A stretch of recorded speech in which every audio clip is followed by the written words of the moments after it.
Śrīmad Bhāgavatam Canto 4, Chapter 6, Brahma satisfied. Tam Brahma Nirvana Samadhimasritam Adyam Manum Pranjalaya Pranemu Vyupala Munayo Manudam Tam Brahma Nirvana Samadhimasritam Salokapala Munayo Manunam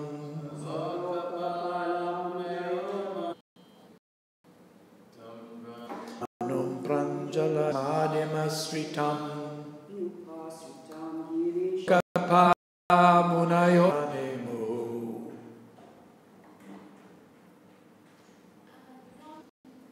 Okay. Hymn. Girisham, headed by Indra, Adyam, the chief, who offered respectful obeisances.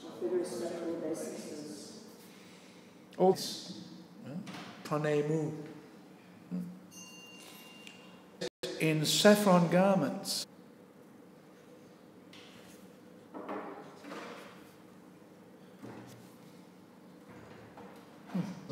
Asritam. Thus appearing to be the foremost of all. Munaya, monks headed by Indra, offered their respectful obeisances unto Lord Shiva with folded hands. Lord Shiva was dressed in saffron garments and absorbed in trance, thus appearing to be the foremost of all sages. Is explained by Prahlad Maharaj.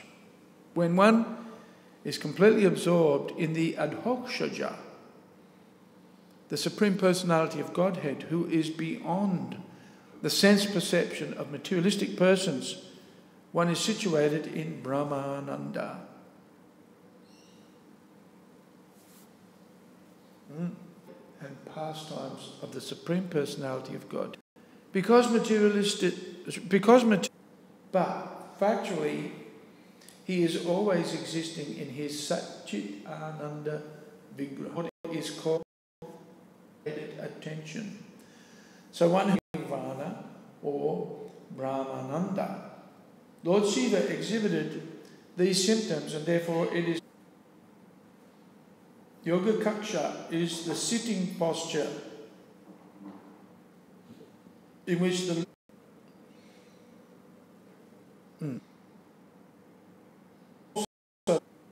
such a man, Lord, how to deliver the demons from their fallen condition of life, the fallen conditioned souls to the platform of devotion. Appear as Lord Chaitanya. Lord Shiva has Om Gana Gurave Namaha Mokam Karoti Vachalam. When the Vrindavan temple,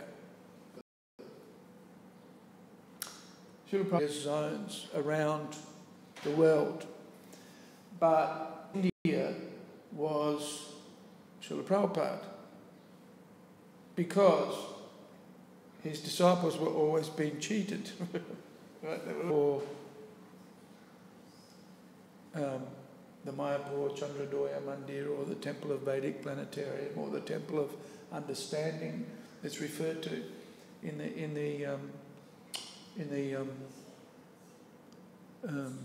Lilamrita. Right. And Vrindavan, which was also a struggle. And he complained to Srila Prabhupada that I'm always lament and how much the people are ripping us off. And so I can't think of Krishna. And Prabhupada chastised him. He said, what did you think Arjuna was doing on the battlefield of Kurukshetra? He wasn't sitting in meditation, just absorbed in the, am I going to kill? If he's not the greatest devotee. So, Prabhupada said, and we see it here, Lord Shiva is described as always thinking, always in samadhi. And Prabhupada explains here that Advaita Prabhu, who's the incarnation of Lord Shiva, is always thinking of ways to liberate,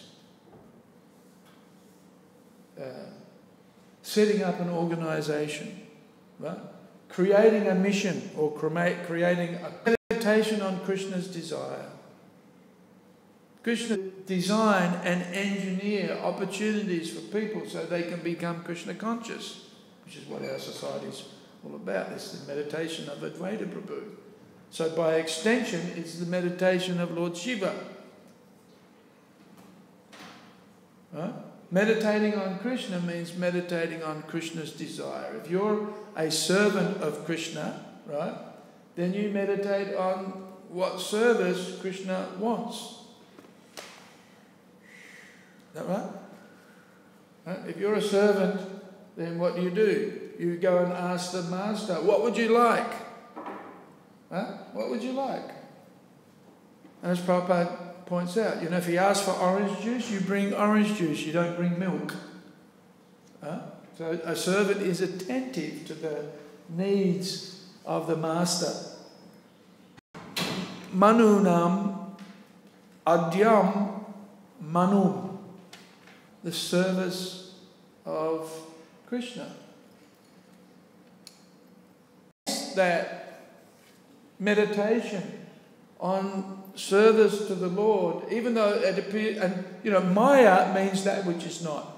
In other words, we become bewildered and we think that Krishna's service is not related to Krishna. That's what Maya is. But and so very often we become absorbed in the understood as look at it from the mundane perspective.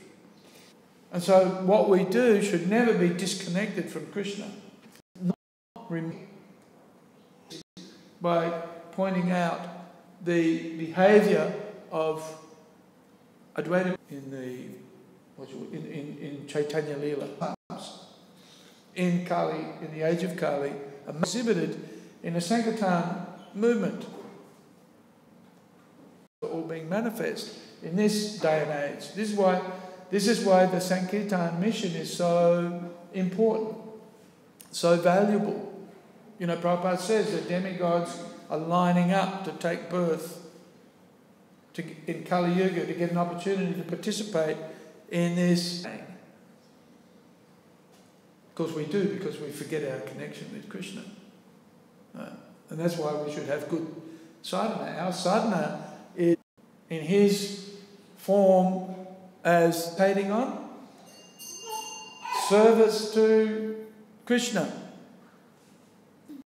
Advaita Prabhu is looking around, who can solve the problems of the age of Kali, and so therefore he calls out to Krishna, Krishna, you have to come to save everybody. His program is, and so this is the greatest of all meditations, right? What is it? Yajantihi Sumedhasaha, right? The intelligent people of Kali Yuga, the really intelligent people of Kali Yuga, will come together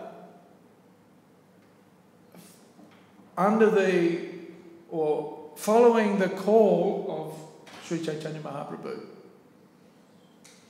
to perform the Sankirtan Yajna, because that's the means of liberation in this day and age.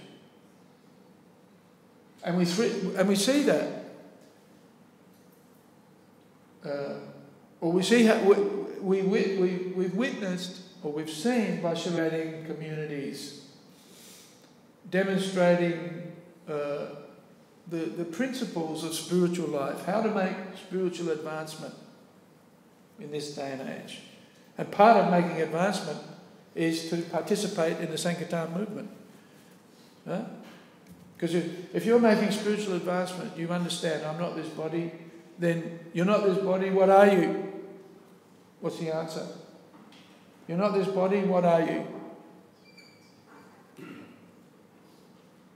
Namanita, what are you? If you're not this body, what are you? Spirit soul. Okay, spirit soul. We're all spirit souls. But what's that? What's the characteristic of the spirit? Huh? We serve our tongues, we serve our belly, we serve our genitals, or whatever. Right? We're servants, first and foremost. And the perfection of service is to serve Krishna. Right? In that way we become Goswami. Right? We, just like you can't stop your mind from thinking. Right? Have you noticed? Try stopping your mind from thinking. What happens? What happens if you try to stop your mind from thinking? You think about not thinking, it gets purified. That's service. And then when the mind is purified, what does it do? It just automatically thinks of service to Krishna. Thinks of Krishna, right? And thinks of service. And in Advaita Prabhu is an example, Srila Prabhupada is an example, Bhaktisiddhanta Saraswati Thakur is an example, Bhaktivedanta Thakur, the 6 Goswamis. Right? And we see Prabhupada's like the emblem of, he's the Senapati Bhakta, the commander-in-chief of the devotees, who sets the example of sadhana, chanting Hare Krishna,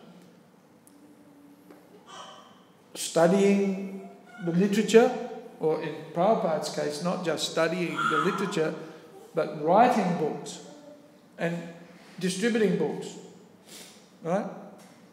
Chanting Hare Krishna. One of the first things that Srila Prabhupada did at 26 Second Avenue was go out on Sankirtan, right?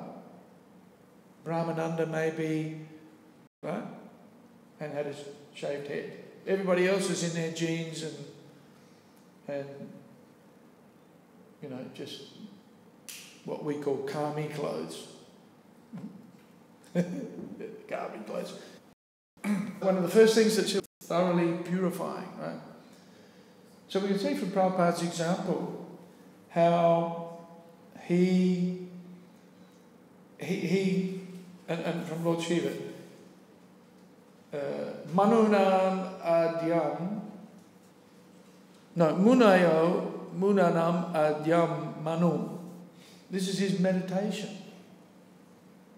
We need to maintain our Krishna consciousness so that all that we do is connected to Krishna. As we don't get ourselves into that lamentation. Prabhupada says in the Bhagavad Gita that lamentation is a symptom of a Sudra. Right? Oh, why is this so hard? And why there are so many obstacles? And life is tough and nothing ever goes right and everything's always wrong. Right? Have you noticed that? Isn't there always something going wrong? Right? This is the art of being a devotee. There's always something going wrong. You can moan and groan and carry on till the cows come home, right? Because there's always something wrong. But that's not the mood of a devotee. Especially in the preaching in India, Prabhupada faced so many obstacles because of the difficult, the nature of the environment there. The devotees are always getting sick and they're always getting ripped off. And, they made an agreement with the Juhu property. They basically gave it back. Despite Prabhupada telling them, don't do this, this is what they did. Gave it back. Oh, it's too hard, we can't do this. And, for many good reasons, like insurmountable obstacles. The Gundas threatening them all of the time. The legal battles that seemed insurmountable. Prabhupada remained steadfast in his conviction, just focused on his desire to offer Radha Rasa Bihari their palace, their temple. Right? Prabhupada just had that. So that's the mood of a devotee, despite the obstacles, despite the setbacks, despite the challenges,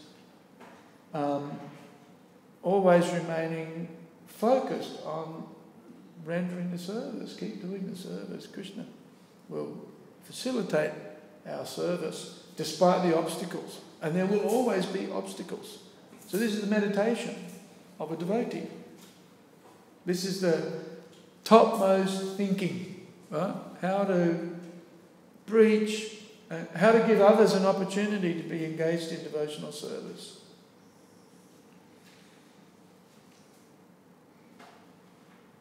So we shouldn't think that what we're doing is mundane or material. But we should practice. So that the sadhana and the seva is actually all sadhana. It's all sadhana. Not that there's a difference between my sadhana and my service. That's already Maya. To see a difference, right? All this stuff that disturbing my meditation on Krishna, right? Because this is what Subhava was saying to Prabhupada. Oh, Prabhupada, you give me all of this service and it's disturbing my ability to think about Krishna. That's what he's saying. And Prabhupada said, no, you rascal. This is your samadhi. Right? Samadhim asritam. It was hard for us to take shelter of, that's our samadhi. Right? This is our samadhi, to think the Bhagavad Gita. In fact, I remember when I first came to Krishna consciousness, I tried that on my family. I told them, I said, look, if you don't all surrender to me, this guy, right? So I had to spend years winning my family. And I learned a big lesson. I learned that if you just preach the Bhagavad Gita straight to people who are not ready to hear, right? They're not ready to hear. Maya parita jnana. Many people are like that. We're caught up in our iPhones and our... Hey, don't you know who I am? Right? So they're thinking they're one thing, they're not thinking, I'm not this body, I'm a spirit soul, I'm a servant. Many ways to engage people.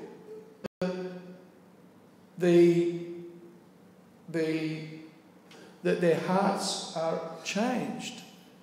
Right? Yes, we can preach, but we've got to preach to people who are, first of all, ready to hear. Right? That's why hearing is the beginning of devotional service, and hearing the inquiries of others is essential. And if they're not inquiring, then we know. What's the ninth offence? Is it the ninth offence in chanting Hare Krishna? What is it? Huh? To instruct the faithless. Faithless, yeah. Yeah, it's an offence to preach to people who are not, right? Stupid, we can't hear it. Good advice says it here. It is impossible to conceive of the existence, name, form on the material platform. When we hear of the spiritual persona, yasya shakamen, this is what we sing every morning. So when we think, ooh, what kind of a person is that? He's not like me. So, ooh.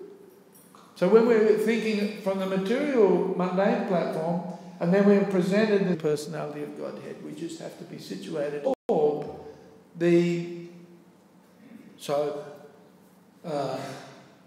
We have to be very attuned to the state of the materialistic men. This is what a devotee does. We're attuned to the consciousness of the materialist that may be not direct. Who likes it? Put our hands up for surrender because we know, oh, hang on, that might be too hard. Right? This is what happens. So we'll put off surrender till tomorrow. And surrender, well, that's okay for Śrīmad Prabhupada. He's a pure devotee, but I'm not. Right? And so therefore, it's okay for... So,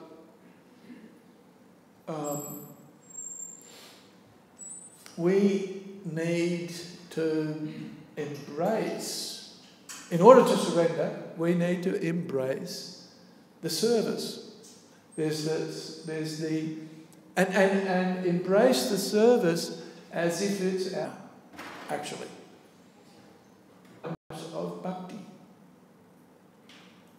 Shravanam, Kirtanam, Vishnu Smaranam, Padas. And sometimes the service will be challenging. No, life is easy some days. I'm not sure how many. Out of 7 days a week, how many are easy? None of them. There are always going to be challenges. And to lament all of the difficulties, that means we'll always be in a state of lamentation, which is not the mood of a devotee. Utsaham nisyayantara yat tat karma pravartanat. Always enthusiastic, endeavouring with determination, patient. Some days we will not get results that we think are good, right? I remember selling full sets, and I'd approach people and I'd ask them to buy, get them to buy a set of books, and they'd say no. We think, well, I failed, failure. But then a year later they'd ring me up and they'd say, Hare Aniruddha, I'm ready to buy that set of books now. Right? So the result didn't come until a year later. And we see that with Śrīmad Prabhupada. He went to New York and he was praying to Krishna, what have you brought me here for? Right, this place is out of it. What have you brought me here for?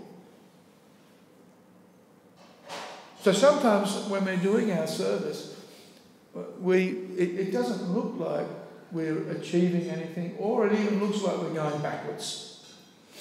No?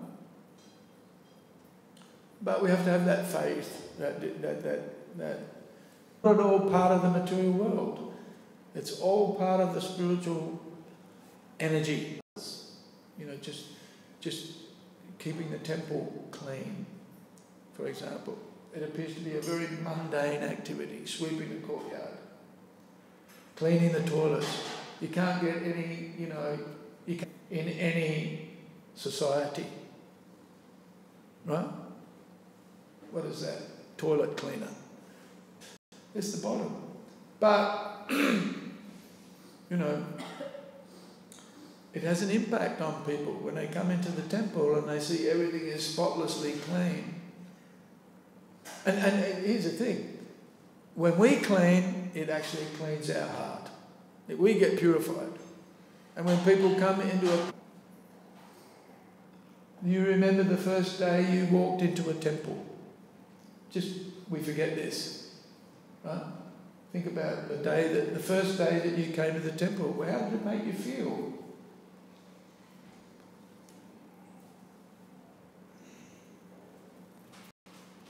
Huh?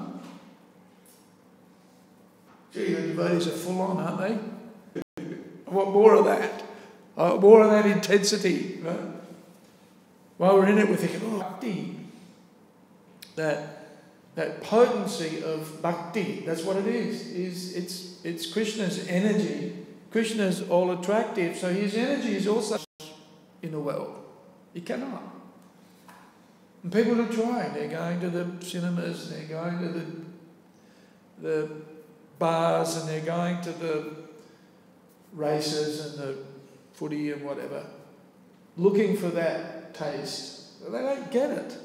You can only get it in that ecstasy, if you like, that anandam buddhivardhanam pratipatam purnam ritas vardhanam. It's a complete nectar, right?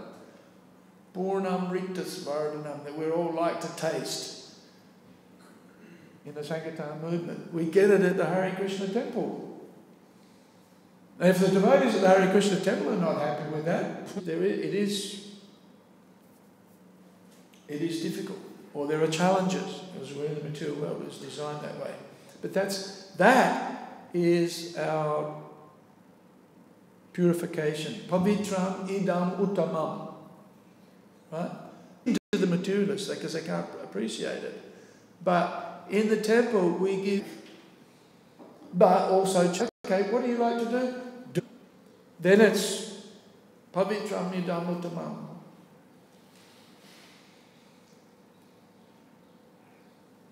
Basically the Sankirtan movement, the Sankirtan mission, and understand what our role is, what our part is to play. It may be just a menial role, but that's enough. Samadhi masritam, right?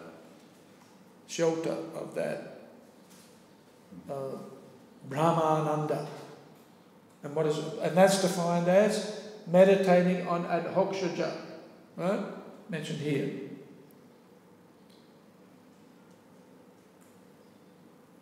The Supreme Personality of Godhead, who is not materially conceived. So the service and Krishna's service and Krishna is not material. Advaita Acharya, who's the incarnation of Lord Shiva, and he's practically demonstrating what Lord Shiva's meditation. We're following Sankirtan Jagya Ki Jai. Thinking about service to Srila Prabhupada. And Prabhupada says, let us have these ISKCON thoughts. Right? Because Prabhupada didn't see ISKCON as being anything separate from Krishna. So he's always thinking, what about the cement? He was the GBC of India, so he had to worry about the cement and the construction and this and that and the other thing. Not mundane. The activities of the Krishna consciousness movement are not mundane, and so we shouldn't see them as such. It's not that they're mundane, it's because we are mundane. Our consciousness is what's the problem, not the society or the activities of the society. If they're performed in the right mood and as part of the right meditation and as part of our sadhana.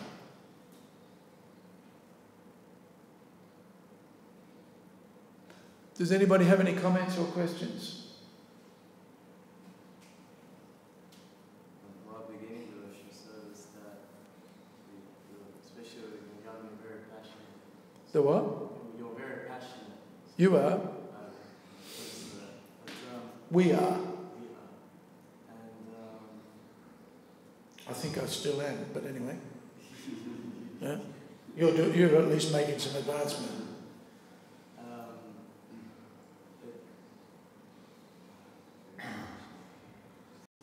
Over time, it seems like Krishna gives you. Yeah, but why not?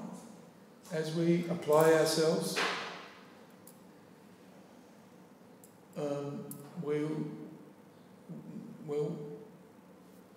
our consciousness will be elevated to the mode of goodness and beyond automatically. Yeah. But as Prabhupada points out, and Krishna says in the Bhagavad Gita, there's a competition between the modes. Yeah? And so we will feel the effect of the pushings of the different modes of material nature. But Prabhupada gives the example of the process of bhakti as being like on a boat. And we're trying to cross over the material ocean to go to the spiritual world, right? And so the influence of the different modes of material nature are like waves that crash onto the boat, right? And try to knock us off. We've got to stay on the boat.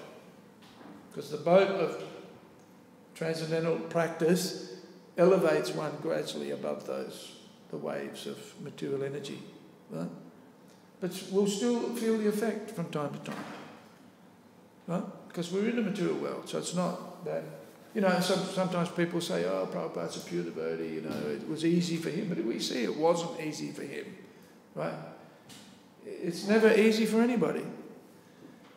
It wasn't easy for Prahlad Maharaj, to be... talk about child abuse, right?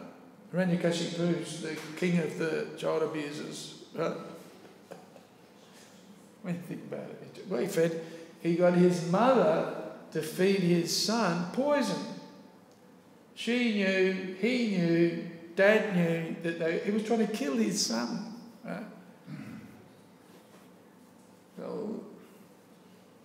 So yes, but the process does work. Embrace the sadhana. Or shall we say, if we're a immature or not practiced devotee, then we've got to ensure that our sadhana is very strong so that we can appreciate all that we do after is sadhana. Otherwise, the tendency will be to see it as some material activity. Just this point on surrender. Surrender. Surrender, Prabhu. Surrender. Yeah. Who likes surrender? Sometimes when I think about it, my mind would go towards neglecting the body. Neglecting the body. Yeah, well, that's not surrender necessarily. That's just foolishness, isn't it? So what does it mean? Yeah, because we think surrender means giving up everything. And then we throw away things that we should actually use in Krishna's service, like a good night's sleep, right? If you've got emotional problems, right? What's the best way to cure an emotional problem? Huh? Have a good sleep. Huh? Then you have a good sleep and you wake up in the morning and you go, oh, what was I worried about? There was this huge obstacle the previous day. You go to bed, have a sleep, have a good sleep, wake up, and then you look back and you think, what was that all about? Right? Have you ever had that experience? Yeah? Have you had that experience? The girls have had that experience. I know. Oh, I feel better now. Ooh. Forget about everything that happened yesterday. Right, let's go, Haribo. Right? Yep. So, but we think, no, what is it? No eating, no sleeping. This is all a sign of advancement. But it may not be. It might just be a sign of stupidity. What happens if you don't eat? Just like one of my close friends, my closest friend is going on a diet. So watch out. Everything I do now is wrong.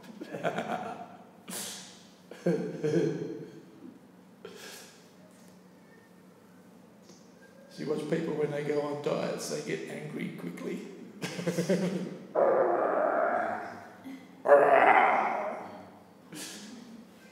Are you okay? No, I'm hungry. You try dealing with a hungry person. Huh? When you have a child, right? We got any mothers here? No? What's your first preoccupation with a child? There's no mums here. Only mother had to go out. Yeah. You got to feed the kids. You got to feed them, right? If you don't feed them, what do? Right? Then after they've eaten, you've got to get them to go to sleep. So, you know, so they can digest the food. So that they can wake up again and be hungry.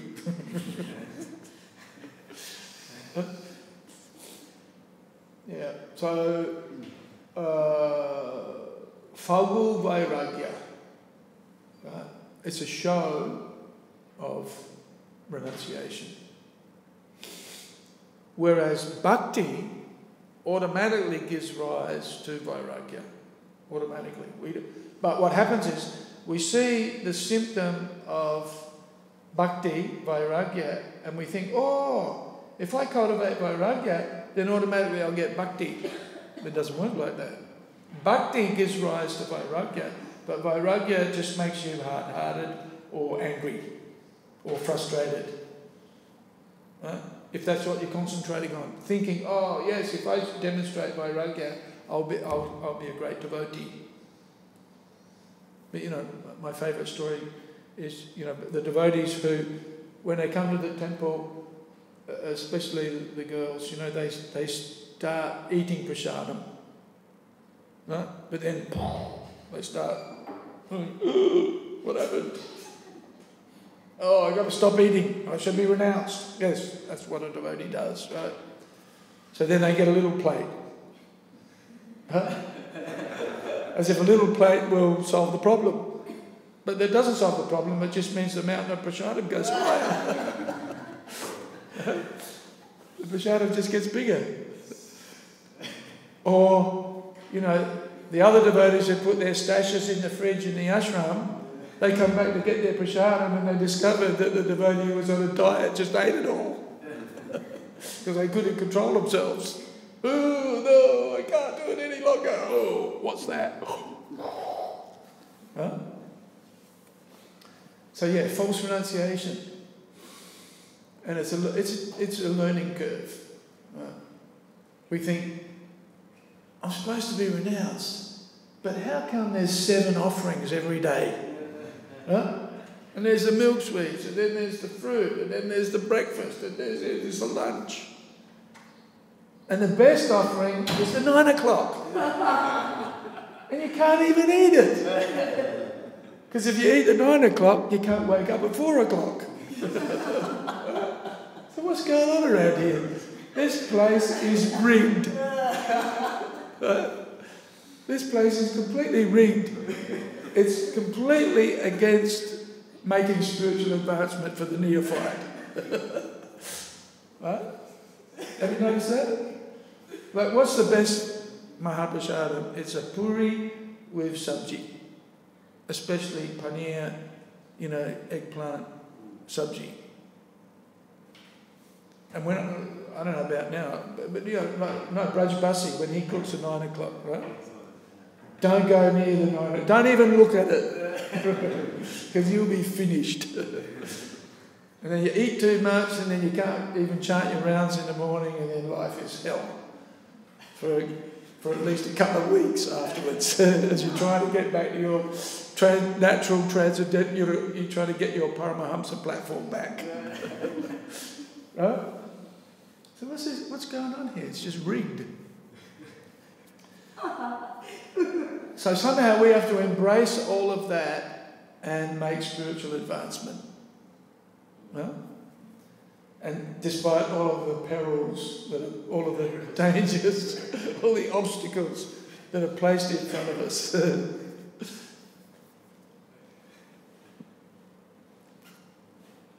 So, yeah, how to get the balance. The balance would be like a micro portion of a puri. Yeah, right.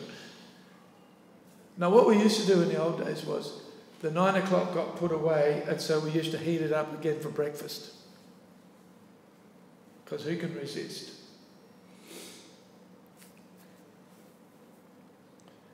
But eventually, you know, after some time, you know, after 20 years or whatever, we learned to control the senses. We learned to eat prasadam as we require, and so it's practice. It's practice, and the process of bhakti will naturally elevate us. It will naturally elevate us. We'll try sometimes. And we're thinking, yeah, I'm making advancement now. Right? But if we think we're the ones doing it, we're going to be brought to the point of understanding sooner or later. We're not doing it. Krishna's gradually purifying us as we engage in the process. And so, gradually, we're in the material world, we're on a boat of transcendental devotional service, but at the same time the material energy is designed to, and so the modes of material nature will be competing and influencing us. So that's why we stick to the sadhana practice, because that's what will help us gradually rise above the waves of material energy that will crash over the boat. And so, and in the Bhagavatam it's mentioned how the spiritual master is recognised as the captain of the ship, right? And we surrender to the orders of the captain. Like when you're on a boat and you're one of the crew members, if the captain says, jump, you say, how high, right? Because the order of the Guru is imperative in making progress. And Prabhupada set up ISKCON in such a way so there wasn't necessarily the order of the Guru. The order of the Guru is, okay, work cooperatively with your temple authorities and whatever. So that means the local devotees who are organising things, we have to take their instructions. And that's even harder, right? Because it's not Prabhupada. When it's the Guru sitting on a big seat, we think, oh, yes, this must be the representative of Krishna. But when it's just the temple commander asking you to do a service, it's like, who's this guy anyway? Right? It's hard for us to see the devotees that we work with also as Krishna's representatives. Yet we know they are. Right? And we volunteer. We say, Krishna, or we say to Krishna, Radha Vallabha, I'm yours. Right? Then Radha Vallabha says, okay, well, can you please go and do what Bhaktiman asks you to do? And we say, what? Hang on a second, what's going on here? He's just Bhaktiman. Or, Aniruddha, he's asking, who is this guy anyway? Right? So how to see Krishna behind the workings of all of the devotees and see them as Krishna's representatives and see the service from the transcendental point of view. Right? That's an art, and that we have to apply ourselves to understand the seriousness of what's going on here. And that's just our natural rebelliousness, as an example.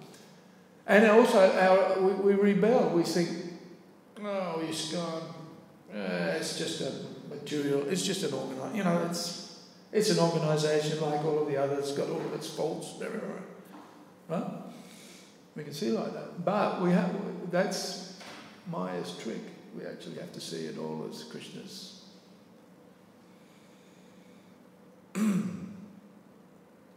Even the faults,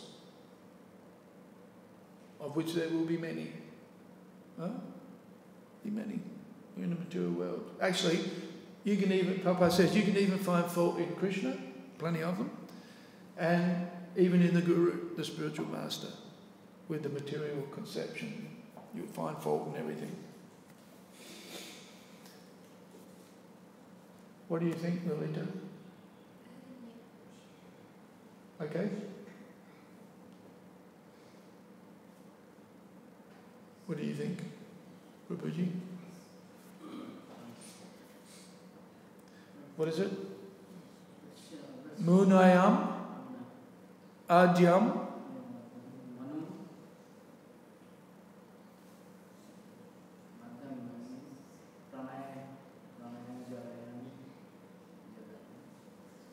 say? This is the greatest thinker. Munayo manunam adyam manum. Lord Shiva is the greatest of thinkers. And in his form, this is the takeaway for the class today. We're going to follow in the footsteps of Lord Shiva in his incarnation as Advaita Prabhu and be a great thinker like him. And that great thinking is how to save the conditioned souls. Well, maybe that's too advanced. How to save ourselves. Let's start with that first. But in order to do that, we actually have to think about others. Isn't that interesting? Okay, Grandaraj Śrīmad Bhāgavatam ki jai, Mahaprasadam ki jai, Gaura Bhaktivedanta ki jai.